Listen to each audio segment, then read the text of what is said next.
మాజీ కేంద్ర మంత్రివర్యులు కీర్తిశేషులు కింజరపు ఎర్రంనాయుడు గారి 67వ జయంతి సందర్భంగా శ్రీకాకుళం పట్టణం పలు చోట్ల ఎర్రంనాయుడు విగ్రహాలకు పూలమాలలు వేసి కింజరపు రామ్ మనోహర్ నాయుడు నివాళులు అర్పించారు.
ముద్దుబిడ్డ మాజీ కేంద్ర మంత్రి వర్యులు నాన్నగారు స్వర్గీయ కింజరాపు ఎర్రన్నాయుడు గారి 67వ జయంతి సందర్భంగా శ్రీకాకుళం పట్టణంలో మరియు జిల్లాలో అనేక కార్యక్రమాలు ఈరోజు చేసుకోవడం జరుగుతుంది.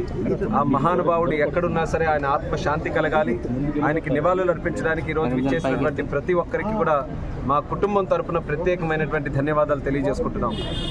ఎర్రన్నాయుడు గారు అంటే ఒక చెరగని ముద్ర శ్రీకాకుళం జిల్లా ప్రజల్లో, తెలుగు ప్రజల్లో, దేశ స్థాయిలో కూడా వేసుకోవడం జరిగింది. ఆయన ఒక సాధారణమైనటువంటి రైతు కుటుంబంలో పెట్టి గల్లీ నుంచి ఢిల్లీ వరకు రాజకీయాల్లో ఎదిగి ఒక దేశ స్థాయిలోనే ఎర్రన్నాయుడు గారు అంటే ఒక ప్రత్యేకమైనటువంటి గుర్తింపు సంపాదించుకున్నారు.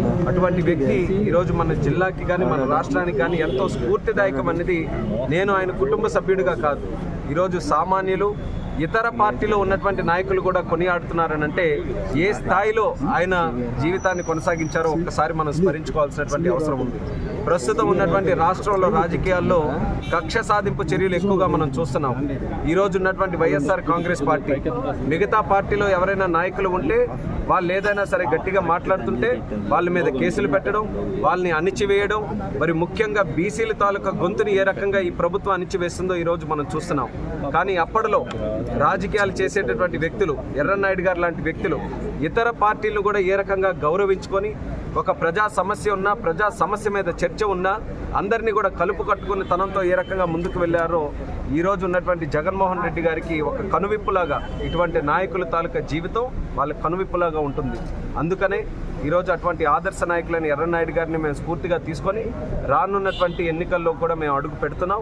ఖచ్చితంగా చంద్రబాబు నాయుడు గారిని మేము గెలిపించుకుంటామని ఎర్రన్నాయుడు గారి తాలూకా సాక్షిగా ఆయన ఏ రకంగానైతే ఆ రోజు పోరాటం చేశారో ఆయన తాలూకా జీవితాశయం కూడా ఎప్పుడూ ఒకటే ఉండేది, తెలుగుదేశం పార్టీ అధికారంలో ఉండాలి, చంద్రబాబు నాయుడు గారు లాంటి వ్యక్తి ముఖ్యమంత్రిగా ఉండాలి, అప్పుడు ఈ రాష్ట్రం అంతా కూడా వర్ధిల్లుతుందనే ఆలోచనతో ఆయన ఒక అంకిత భావంతో పార్టీ ఏది చెబితే అది శిరసావహించి ఆయన పనిచేయడం జరిగింది.